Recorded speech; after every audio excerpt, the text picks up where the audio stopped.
আসসালামু আলাইকুম রহমতুল্লাহি অবরকাতুহু। সম্মানিত দর্শক, আজকে যে বিষয়টি নিয়ে আলোচনা করব এটা কিছুটা পুরনো। প্রায় প্রতিদিনই আমাদের রাজনীতিতে অসম্ভব সব কথাবার্তা হচ্ছে এবং রাজনীতির মধ্যে যে সকল ঘটনা প্রকাশ্যে দেখা যাচ্ছে এবং পর্দার আড়ালে এত সব নিত্য নতুন ঘটনা ঘটছে যা বলাও যাচ্ছে না, প্রকাশও করা যাচ্ছে না। প্রতিদিনই অসংখ্য অশনি সংকেত তৈরি হচ্ছে আমাদের জনজীবনে। যারা রাজনীতি নিয়ে খোঁজখবর রাখেন তারাও যেভাবে ভীত সন্ত্রস্ত, আর যারা রাজনীতির কখনোই যাকে বলা হয় সুযোগ সন্ধানী ছিলেন না, রাজনীতি নিয়ে মাথাও ঘামান না, কিন্তু আজকের এই পরিস্থিতিতে তারাই সবচেয়ে বেশি রাজনীতির বলির পাঠাতে পরিণত হয়েছেন। ব্যবসা বাণিজ্য, গৃহশান্তি, এরপর সামাজিক সংহতি, আইনশৃঙ্খলার অবনতি থেকে শুরু করে প্রতিদিন যেভাবে বেকার সমস্যা ত্রাস আকারে সারা বাংলাদেশকে গ্রাস করছে, তাতে করে একজন নাগরিক হিসেবে মানুষের যে বেঁচে থাকার যে আশা আকাঙ্ক্ষা সব কিছুই ধূলিসাৎ হচ্ছে এবং একটি ঢেউ এসে অপর ঢেউকে সরিয়ে নিয়ে যাচ্ছে। আমি যখন আজকের এই প্রসঙ্গটি অর্থাৎ লাউ এবং কদুর নির্বাচন কিংবা লাউ কদুর সঙ্গে মূলা এই সংক্রান্ত বিষয় নিয়ে আলোচনা করতে চাচ্ছিলাম এই কারণে যে এনসিপির নেতা নাসিরউদ্দিন পাটোয়ারি তিনি একটি খুব গুরুত্বপূর্ণ কথা বলেছিলেন কয়েকদিন আগে যে বাংলাদেশে যে নির্বাচন হচ্ছে সেটি লাউ কদুর নির্বাচন হবে, যে লাউ সেই কদু। এখানে জামাত এবং বিএনপি উভয়কে তিনি ইঙ্গিত করে যেটি বলার চেষ্টা করেছেন, জামাত এবং বিএনপির এখন একই দল, তারা ভং ধরেছে। জাতীয় স্বার্থ বলে কিছু নাই, তাদের ব্যক্তিগত স্বার্থ এবং নির্বাচনে তারা জয়লাভ করার জন্যই মূলত ভং ধরেছে। আর নিজেদের মধ্যে যখন সমঝোতা হয়ে যাবে তখন সবাইকে প্রতারিত করে তারা এমন একটা সাজানো নির্বাচন করবে যে নির্বাচনে একদিকে লাউ অন্যদিকে কদু, অর্থাৎ জামাত একদিকে বিএনপি একদিকে, আর বাকি যে সমস্ত নাটক এখন হচ্ছে সবাই ছিটকে যাবে এর থেকে। এই বিষয়গুলো নিয়ে আলোচনা যখন করব, ঠিক এরই মধ্যে প্রধান উপদেষ্টার সঙ্গে তিন বাহিনী প্রধান দেখা করেছেন। এর মধ্যে ভারতের সঙ্গে আমেরিকার একটি যাকে বলা হয় প্রতিরক্ষা চুক্তি হয়েছে এবং এই যে বিএনপি এবং জামাতের সঙ্গে সম্পর্ক নিয়ে এনসিপি যে কথা বলার চেষ্টা করেছিলেন তার প্রেক্ষিতে যে রাজনৈতিক পরিস্থিতি সেটা আবার এখন নেই। এখন আবার অবস্থা দৃষ্টি মনে হচ্ছে এনসিপির সঙ্গে জামাতের যে সম্পর্ক সেই সম্পর্কটি আবার ফিরে এসেছে এবং জাতীয় নির্বাচনের পরিবর্তে এখন গণভোট নিয়ে, নভেম্বর মাসে গণভোট নিয়ে জামাত এবং এনসিপি যেভাবে কথাবার্তা বলছে তাতে করে সেই লাউ কদুর যে নির্বাচন সেই নির্বাচনের যে প্রসঙ্গ নতুন বিতর্ক জমা দিয়েছে। এখন নাসিরউদ্দিন পাটোয়ারি অসাধারণ একটি কথা আবার বলা শুরু করেছেন। তিনি বলা শুরু করেছেন যে নভেম্বর মাসেই হোক বা যেদিনই হোক জাতীয় নির্বাচনের আগে গণভোট হতে হবে, অর্থাৎ তিনি আবার সেই জামাতের পক্ষে কথা বলছেন এবং তিনি সে কথা বলতে গিয়ে আবার ইন্ডিকেট করেছেন যে বিএনপি গণভোট না হওয়ার জন্য যে যুক্তি দিচ্ছে, টাকা লাগবে, একটা নির্বাচন করতে অনেক টাকা লাগবে।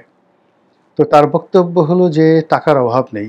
বিএনপির একজন ঠিক যুব নেতা ঢাকা মহানগরীর মিস্টার নয়ন, রবিউল ইসলাম নয়ন, তার দিকে ইন্ডিকেট করে বা তাকে সরাসরি তার নাম উচ্চারণ করে বলার চেষ্টা করেছেন যে এই রবিউল ইসলাম নয়ন যত টাকা চাঁদাবাজি করে তিনি যাকে বলে কামিয়েছেন, এটাকে অর্জনও বলা যাবে না, উপার্জনও বলা যাবে না, কামিয়েছেন।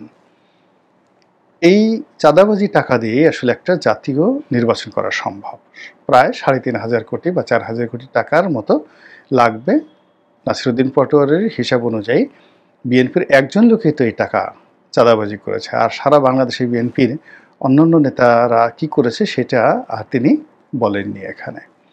তো এই অবস্থাতে রাজনীতির যে গতি প্রকৃতি আপনি দেখুন প্রতিদিনই পরিবর্তন হচ্ছে, কিন্তু তারপরেও এই কথাটা একেবারে অপরিহার্য যে ওই লাউকদুর যে নির্বাচন সেটা কিন্তু প্রাসঙ্গিকতা থেকে যাচ্ছে।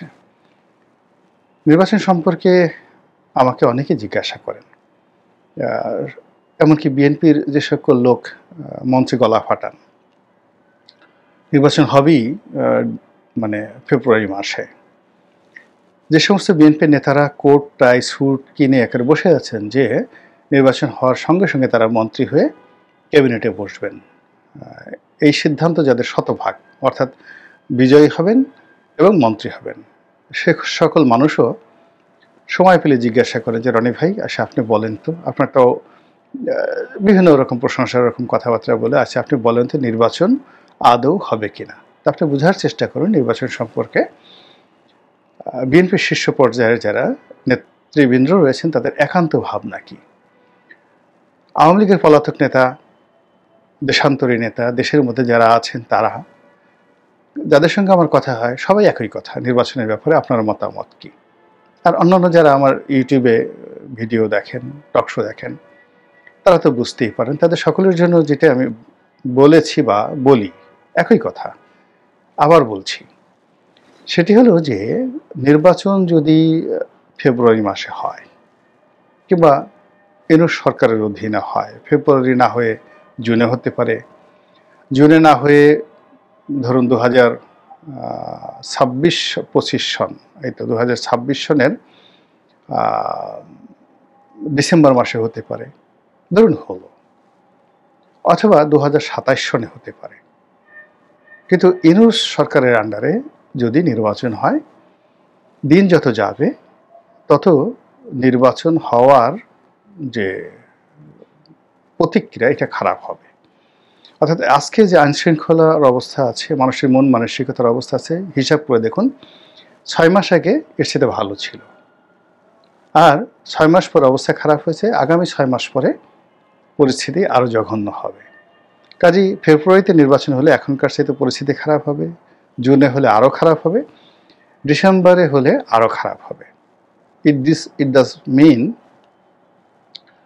যে একটা নির্বাচন অনুষ্ঠান করার জন্য সরকারের যে স্ট্যাবিলিটি দরকার, শক্তিমত্তা দরকার, তারপরে যে ধরনের ব্যক্তিত্ব দরকার, পার্সোনালিটি দরকার, ভিশন দরকার, মিশন দরকার, এটা হয়তো 2024 সনে সম্ভব ছিল, কিন্তু এখন এই সরকারের সকল কর্মকাণ্ড সম্পর্কে মানুষের ভয় আতঙ্ক চলে গেছে, মর্যাদা, সম্ভ্রম, বিশ্বাস, আস্থা শূন্যের কোঠায়।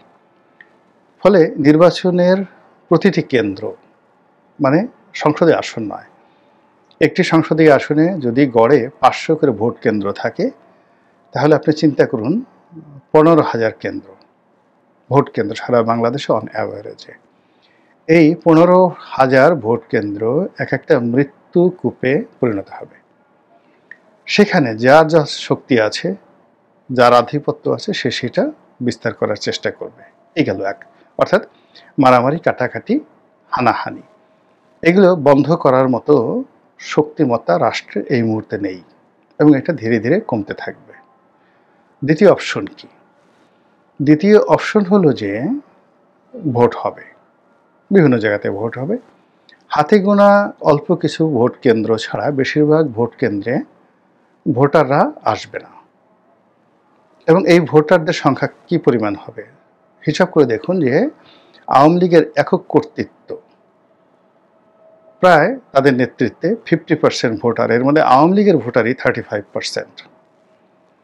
তারপরে ছাত্রলীগ, যুবলীগ, রাষ্ট্রশক্তি, মানে তাদের যে শক্তিমত্তা, অর্থাৎ বিএনপির এখন যে শক্তি তার চেয়ে 100 গুণ বেশি শক্তি ছিল আওয়ামী লীগের। আর শেখ হাসিনা সরকারের ক্ষমতা এখন যে ইউনূস সরকার তার চেয়ে 100 গুণ বেশি ছিল। শিবির, ছাত্রদলের এখন যে ক্ষমতা তার চেয়ে ছাত্রলীগের ক্ষমতা 100 গুণ বেশি ছিল। এত কিছু করার পরেও যেহেতু ভোটটি আকর্ষণীয় হয়নি, প্রতিদ্বন্দ্বিতা ছিল না, উপযুক্ত প্রার্থীর সঙ্গে উপযুক্ত প্রার্থীর যাকে বলা হয় প্রতিদ্বন্দ্বিতা ছিল না। যেমন ধরুন যেখানে বিএনপির সঙ্গে আওয়ামী লীগের হবে, আওয়ামী লীগের সঙ্গে বিএনপির হবে, বিএনপির সঙ্গে জামাতের হবে, জামাতের সঙ্গে আওয়ামী লীগের হবে, এরকম মানে প্রতিটি কেন্দ্রই প্রতিযোগিতামূলক হবে এবং সেখানে ভোটাররা আসবে।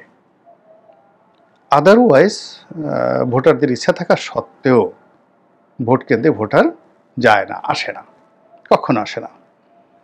যেমন দেখা গেল যে 2014 সনে যত ভোটার এসছে তার অর্ধেক ভোট আসছে 2018-তে ভোট কেন্দ্রে, বাকিরা সব কেটে কুটে রেজাল্ট শিট বানানো হয়েছে। আর 2018-তে যে ভোটাররা আসছে তার 70% আসছে।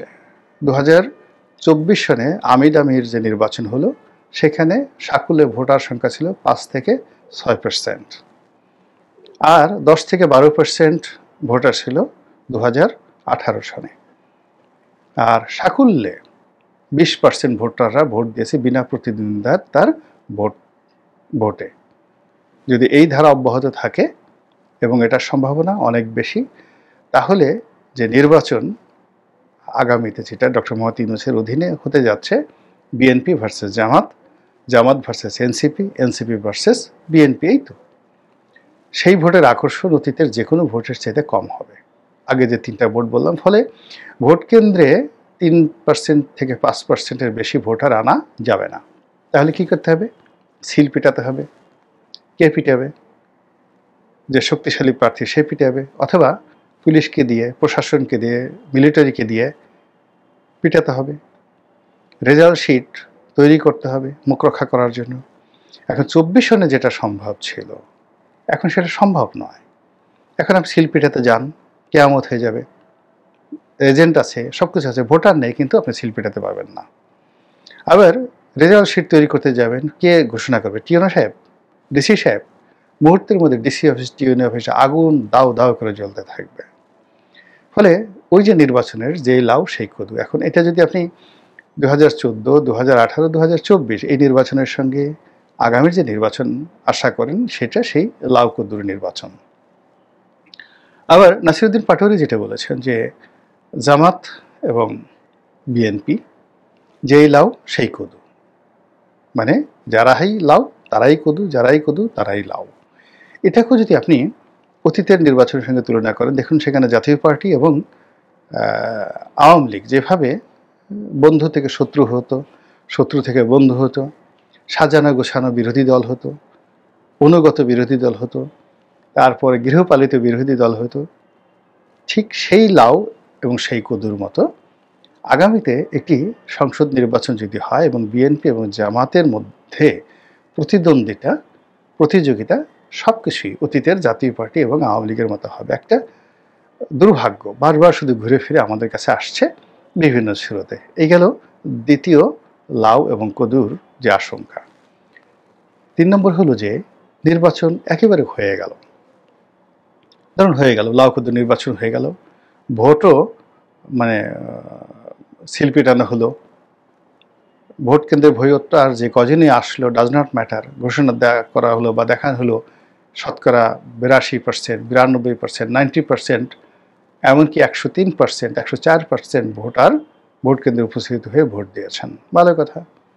কতদিন চলবে?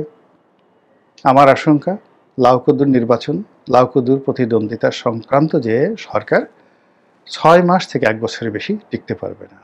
ফলে কি হলো? আজ পুরো রাজনীতি থেকে Awami League out, absolutely out, -1।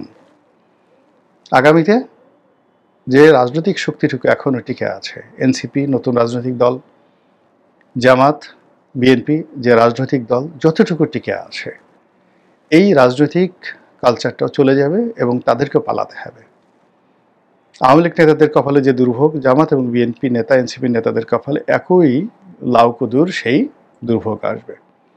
পুরো রাজনীতির অঙ্গন ফাঁকা হয়ে যাবে, রাজনীতির উচ্চারণ করার লোক থাকবে না, শুধু পালাও পালাও পালাও। আর তখন এই শূন্য মাঠে কে গোল দিবে, কারা গোল দিবে, কিভাবে দিবে, এবং সেটি আপনার আমার জন্য কতটা ভয়াবহ হবে সেটা চিন্তা করতে থাকুন। আর যদি চিন্তা করার ফলে আপনার যদি মনে হয় ইতিবাচক, তাহলে বলতে থাকুন সুবহানাল্লাহ, আলহামদুলিল্লাহ, আল্লাহু আকবার, লা ইলাহা ইল্লাল্লাহু, আল্লাহু আকবার, আল্লাহু আকবার, ওয়ালিল্লাহিল হামদ। আর যদি মনে হয় যে ভয়াবহ অবস্থা, তাহলে বলুন নাউযুবিল্লাহ মিন যালিক। আর তওবা করুন, তওবা, আস্তাগফিরুল্লাহ। আর জোরে দোয়া ইউনুস পড়ুন, লা ইলাহা ইল্লা আনতা সুবহানাকা ইন্নী কুনতু মিনাজ জালিমিন। মহান আল্লাহ আমাদের সবাইকে হেদায়েত দান করুন এবং হেফাজত করুন। আসসালামু আলাইকুম ওয়া রাহমাতুল্লাহি ওয়া বারাকাতুহু।